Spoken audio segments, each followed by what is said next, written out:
Graduates from the Faculty of Arts and Humanities, it's such a pleasure to be able, albeit at distance, to offer you my congratulations on your graduation from the University of York. Graduation ceremonies are perhaps the most special part of my job. They mark the creativity, the energy, the passion, and the sheer hard work that you, our graduates, have put into your studies. This year they mark something else too, your resilience and determination. It wasn't easy after lockdown to adapt to learning and revising, and then to being examined online and at distance. You rose to that challenge. I salute you for that, and for all the efforts you've made in the last years. Let me say on behalf of all my colleagues how proud of you we are. I'm sure your family and friends are too. Normally at this point I would call on my colleagues and on your family and friends to summon up a raucous round of applause. So I hope that wherever you are now engulfed by claps, cheers, whoops and hollers of congratulation. I hope that behind me you can make out a little of our campus.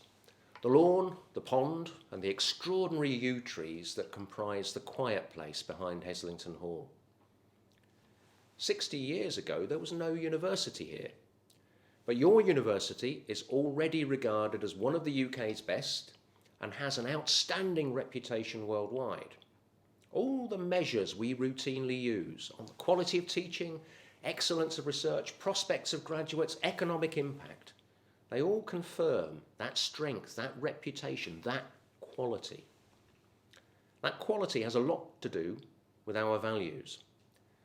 Our founders set up the university for public good. Our students were not just to be technically proficient in their fields, but also to be able to apply their learning for the benefit of our society in the UK and internationally. And our research was intended not just to open up new knowledge, but also to apply that knowledge with and through its students for, I quote, the amelioration of human life and conditions, or in other words, for public good. What do those values mean for you, our graduates? Let me answer that question by recalling a conversation I had a while ago with a group of leading figures from across the public and private sectors. The conversation was about what qualities they felt our graduates should have in an era of rapid technological change. The consensus was that while technical skills to work with new technologies were important, they were in the end temporary because technology will move on and therefore secondary. What was more important was the ability to adapt, to apply critical thinking to new challenges, to collaborate, to be comfortable in different settings, public or private sector, in different places, in different cultures. What we want from your graduates, one of them summed up, is wisdom. Wisdom, the ability to think and act using knowledge, experience, understanding, and insight. You, some of the graduates we were imagining in that conversation, do not graduate only with proficiency in your subjects. You graduate also with the building blocks of that wisdom.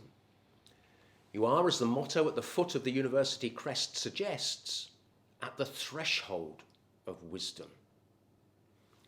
You graduate from a university which brings together students from a wide array of academic disciplines, all with an eye on the public good that their knowledge can contribute to. As a result, you will have encountered different ways of understanding the world around us and what you can do to help it flourish in future. And you will have got to know fellow students from all over that world. Our students hail from over 140 countries. We are a meeting place for students, local and international, to exchange the ideas, experiences and values they bring with them from different parts of the world. That exchange between students from different backgrounds, different places, happens within the classroom, but also beyond it. We are fortunate through our students' unions to have the richest variety of student societies and activities of any university in the UK. We cater for pretty much any shared interest you could imagine. Many of those shared interests look outward to address challenges our society faces, whether through community volunteering in and around York, campaigning on the crucial issues of our time like climate change, or building international understanding. The breadth of perspective that comes from being part of such a multidisciplinary, global, and socially committed community is an asset that you, our graduates, will take with you as you develop your careers, and it will also be an asset for the organisations you go on to work for.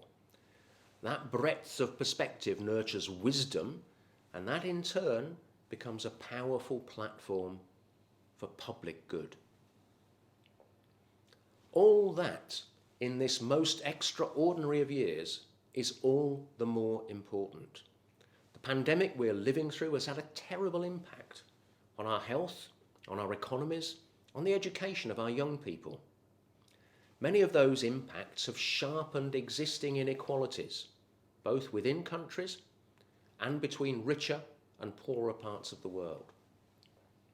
We face as a result an enormous challenge of recovery and renewal. You will be central to that challenge. As you set out to meet it, we want to hear from you. We look forward to hearing about the ways in which you use the skills you've developed through your degrees, but also the wisdom you've built through your wider experience here at York.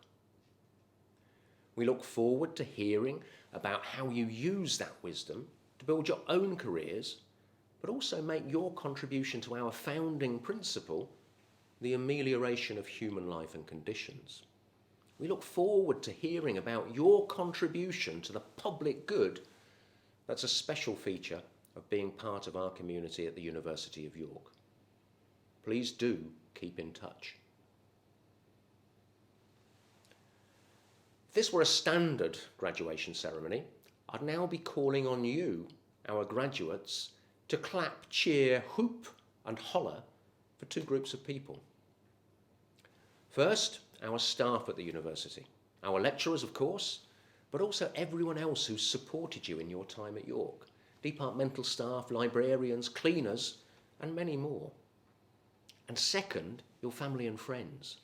I suspect they may have helped you from time to time during your period here at the university, providing advice, companionship, the occasional shoulder to cry on, laundry services, and no doubt a little bit of money here and there. So graduates, wherever you are, will you raise the roof for our staff here at the university and your family, friends and supporters? Thank you. As I close, I will make a commitment to you.